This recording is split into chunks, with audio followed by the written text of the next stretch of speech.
আসসালামু আলাইকুম এভরিওয়ান। আজকে তোমাদের জন্য ভেক্টর রাশি যোগফল কিভাবে বের করা যায় সেটা দেখাবো। আচ্ছা, একটা উদাহরণ নিলে ব্যাপারটা বুঝতে ইজি হবে। ধরো এই হচ্ছে তোমার বাড়ি, লিখলাম হোম এইচ, আর এই হচ্ছে তোমার স্কুল, আর এদিকে ধরো কোনো একটা স্থান এ। এখন তুমি কি করলা, সকালে স্কুলে যাওয়ার জন্য বাড়ি থেকে বের হলাম, আর বাড়ি থেকে বের হয়ে ধরো তুমি স্কুলে গেলো। এখন স্কুলে গিয়ে তোমার বন্ধু বান্ধব বললো যে আজকে স্কুল করবা না, স্কুল ভাঙ দিবা। তো স্বাভাবিক ভাঙ দিবা, বন্ধু বান্ধব শুনে সবাই বলছে, আর কি করলা, স্কুল না করে তোমার সবাই চলে গেল। তাহলে ধরো ওই বাড়ি থেকে স্কুলের ডিস্টেন্স ছিল 4 কিলোমিটার, এবং স্কুলে যাওয়ার সাথে সাথে তুমি স্কুলে না থেকে চলে গেছো গুরুত্বপূর্ণ একটা স্থানে, ধরো সেই স্থানটা হচ্ছে এই স্থান, এবং ওই স্থানের ডিস্টেন্স স্কুল থেকে হচ্ছে 3 কিলোমিটার। আচ্ছা, এখন আমি যদি তোমাকে বলি যে তুমি কতটুকু টোটাল দূরত্ব অতিক্রম করছো, তুমি বলবো ভাই দূরত্ব তো আমি প্রথমে 4 কিলোমিটার গেছি, তারপর 3 কিলোমিটার গেছি, তারপর 7 কিলোমিটার গেছি। আমি যদি দূরত্ব না বলছি, স্মরণ বলি, তুমি স্মরণ কত কিলোমিটার এবার বুঝবা না। এখন তোমরা মেবি 9 পড়ে আসছো যে স্মরণ কি, আদি বিন্দু থেকে সোজা পথে একদম স্ট্রেট লাইন মারাবো শেষ বিন্দু পর্যন্ত দূরত্ব, মানে ডিস্টেন্সটা। এখন তোমার আদি বিন্দু কোনখানে আছে? আদি বিন্দু তো আছে এই যে আমি এখান থেকে যাত্রা শুরু করছিলাম বাড়ি থেকে, আর শেষে কোথায় গিয়ে থামছো? ওই ঘুরতে গেছো, ওখানে গিয়ে থামছো। তাহলে সোজা ডিস্টেন্সটা কত? এবং সেটা হচ্ছে এটা। এবং বললো ভাই এই তো আমার লাগাটাই হচ্ছে আমার কি স্মরণ। তাহলে তুমি কি স্মরণের মান বলতে পারবা যে 7 কিলোমিটার? আসলে তুমি কিন্তু বলতে পারবা না। তাহলে ভেক্টর তুমি এই যে দূরত্ব কিন্তু স্কেলার রাশি, তো স্কেলার রাশির ক্ষেত্রে তুমি কিন্তু সরাসরি যোগ করে ফেলতে পারছো, কিন্তু স্মরণের ক্ষেত্রে তুমি যোগ করতে পারতেছো না। তাহলে কি করা যায়? এটা একটা প্রবলেম। তুমি হয়তো বলতে পারো যে ভাই ত্রিভুজ কাটাইতে বলা যায় যে এটা 4 হইলে এটা 3 হইলে আমি পিথাগোরাস যেহেতু একটা সমকোণী ত্রিভুজ আঁকছি আমি, মানে দেখতে সমকোণী হচ্ছে, তাহলে স্মরণের মান আমি পিথাগোরাস কাটাই বলবো যে কত 5 কিলোমিটার। কিন্তু আমি যদি বলি যে এই বিন্দুটা এখানে না, আমি ধরো এই বিন্দুটা এখানে, তখন তোমার এরকম একটা পথ, তখন তো এটা আমার সমকোণী ত্রিভুজ না, তখন তুমি 5 কিলোমিটার বলতে পারবো না, তখন কি করবো? তো এটাকে সলভ করার জন্য আমরা একটা সূত্র দেখবো। আমাদের এই ভিডিওর মেন উদ্দেশ্য হচ্ছে অ্যাপ্লিকেশনটা দেখানো। সূত্রটা কোথায় আসছে, কিভাবে আসছে সেটা আমরা দেখাচ্ছি না, সেটা আমরা আশা করি পরবর্তী ভিডিওতে কভার করবো। তো সূত্রটা কি বুঝে আমরা একটু বুঝি, পাশে আমি সূত্রটা লিখে রাখছি, একটু দেখো। ধরো তোমার কাছে কোন একটা পয়েন্টে দুইটা ভেক্টর রাশি কাজ করতেছে, একটা ভেক্টর রাশি ধরো পি আর একটা ভেক্টর রাশি ধরো কিউ, এবং তারা দুইটা মিলে নতুন একটা লব্ধি বা তাদের একটা যোগফল পাবো। তো যোগফলটা কত হবে? আর, এবং ওই আর মান কত? সেটা হচ্ছে ওই যে পি আর কিউ বলছি তাদের স্কয়ারের যোগফল প্লাস 2 ইনটু তাদের গুণফল, আর cos এই যে পি আর কিউ ছিল তাদের মধ্যে অ্যাঙ্গেল, সেটা হচ্ছে এখানে বসাবো। তাহলে তুমি কি পাবা? ওই ভেক্টর রাশিটার মান পাবা। এখন ভেক্টর রাশি আমরা অবশ্যই জানি ভেক্টর মানে মানও থাকবে দিকও থাকবে, কারণ মান আমরা তুমি এটা দিয়ে বের করলাম, কিন্তু দিকটা কেমনে বের করবা? এখন দিকের জন্য আরেকটা সূত্র আছে, সেটা হচ্ছে এখানে। তো দিকের সূত্র কি ট্যান থিটা। তো সূত্রটা কিভাবে মনে রাখবে সেটা আমরা একটু বলি। সেটা হচ্ছে এই দুইটা ভেক্টরের মধ্যে তোমার থিটার কার সাথে নিছো? সেটা হচ্ছে পি এর সাথে নিছো। তাহলে দিক নেওয়ার সময় সূত্রটা লেখার সময় এটা মনে রাখবা, যার সাথে অ্যাঙ্গেল সে হচ্ছে সিঙ্গেল। তাহলে অ্যাঙ্গেল আমরা কার সাথে নিছি? পি নাকি কিউ? আচ্ছা হচ্ছে পি এর সাথে নিছি। তাহলে সিঙ্গেল বলবে কে? পি, এবং সে নিচে বসবে। তাহলে পি কে কোথায় বসাইছি? নিচে, এবং লেখা আছে দেখো যার সাথে অ্যাঙ্গেল সে সিঙ্গেল। তাহলে পি নিচে সুন্দর করে সিঙ্গেল হিসেবে বসছে। তা বাকি থাকলো কে? বাকি থাকলো অবশ্যই কিউ। তাহলে এই হচ্ছে আমাদের কিউ, এবং কিউ কে উপরে নিচে দুইবার লিখবো। উপরে লিখবো কিউ সাইন আলফা, আর নিচে লিখবো কিউ কজ আলফা। আর আলফাটা কি? আলফাটা এই চিত্রে দেওয়া আছে, আমার যে দুইটা ভেক্টর আছে আমি যোগ করে বের করতে চাচ্ছি তাদের মধ্যবর্তী অ্যাঙ্গেল। আচ্ছা, এই হচ্ছে সূত্রটা আমরা বুঝলাম। কারণ সেম সিনারিওটা যদি আমরা এখানে অ্যাপ্লাই করি, আমাদের কয়টা ভেক্টর রাশি আমরা যোগ করার কথা ছিল? আনসার হচ্ছে দুইটা ভেক্টর রাশি, একটা হচ্ছে 4 কিলোমিটার আর একটা হচ্ছে আমাদের 3 কিলোমিটার। তো তাদের জন্য আমার সূত্র ছিল যে এটা দিয়ে আমরা সলভ করবো। তাহলে আসুন সূত্রটা আমাদের কি বলে, সেটা হচ্ছে R equals to root over 4 square plus 3 square plus 2 into 4 into 3 into cos তাদের মধ্যবর্তী অ্যাঙ্গেল। আমরা চিত্র দেখে দেখতেছি তাদের মধ্যবর্তী অ্যাঙ্গেল কত? 90 ডিগ্রি। তো এটা যদি তুমি বসায় দাও, ক্যালকুলেশন করবা, করে দেখবা আসতে পাবা 5 কিলোমিটার। যেটা আমরা বাস্তবে পাইছি পিথাগোরাস খাটাই।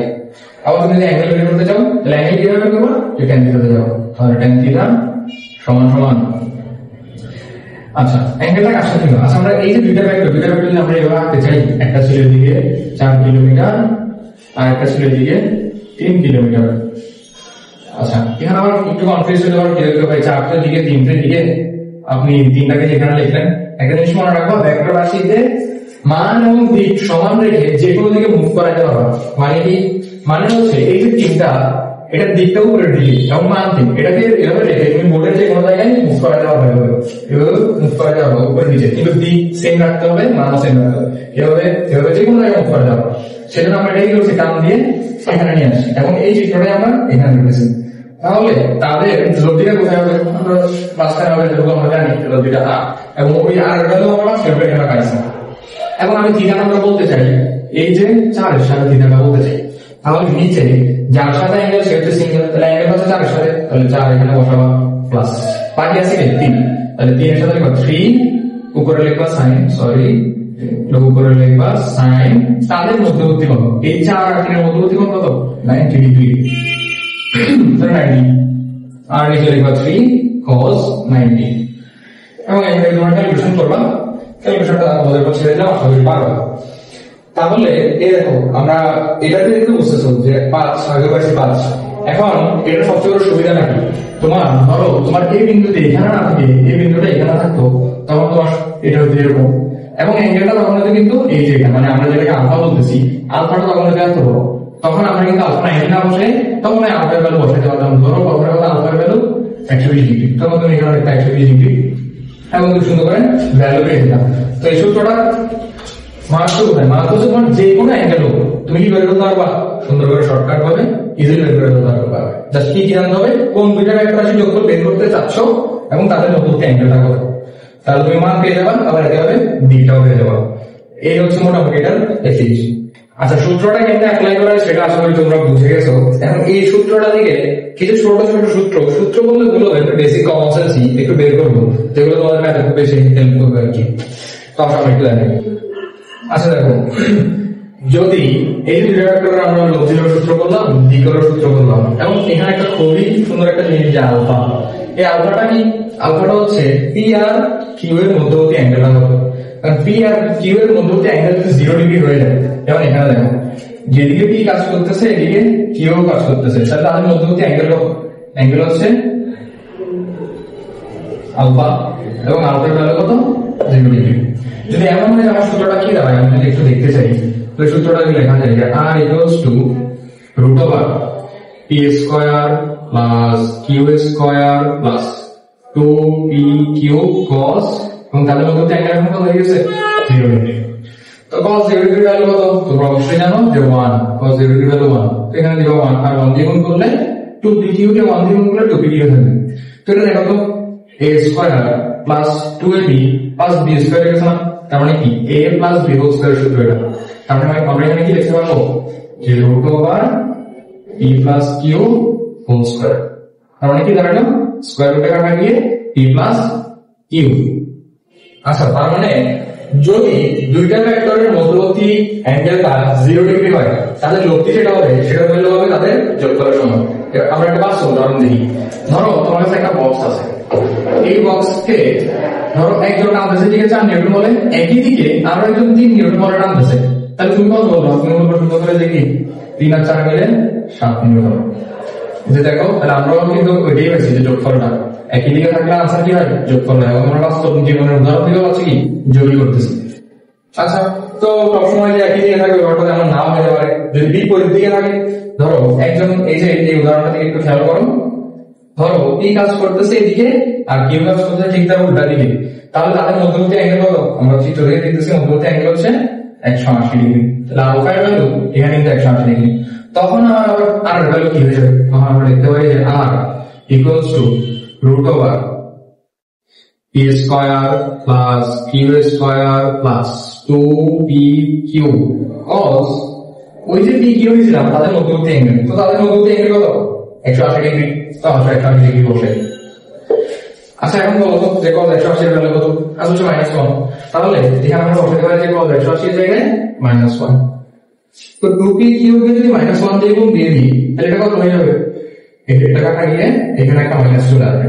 ওকে, তাহলে দেখো তো a square minus 2ab plus b square, কারণ কি a মাইনাস b স্কয়ার সূত্র আসছে না, তাহলে আমরা এটাকে লিখতে পারি একটু সুন্দর করে যে root over p minus q whole square. তো স্কয়ার কাটা গিয়ে কি থাকতেছে p মাইনাস q। তার মানে যদি দুইটা ভেক্টর কি করে দিকে থাকে তাদের লব্ধি হবে কি, তাদের বিয়োগফলের সমান। আমরা একটা উদাহরণ নিই, ধরো এই হচ্ছে আমার একটা বক্স, এই বক্সে একজন পাঁচের দিকে 4 নিউটনে, একজন পাঁচের দিকে 3 নিউটনে, তাহলে আমাদের লব্ধি আমি কত নিউটনে যাই দেখবো এই বক্সটাকে। আনসার হচ্ছে আমি দেখবো যেহেতু এর বল বেশি বক্সের দিকে চলে যাবে এবং যে বলে চলে যাবে সেই বলে আমার 1 নিউটন। ফার্স্ট উদাহরণ থেকে কমনসেন্স থেকে বুঝে যায়।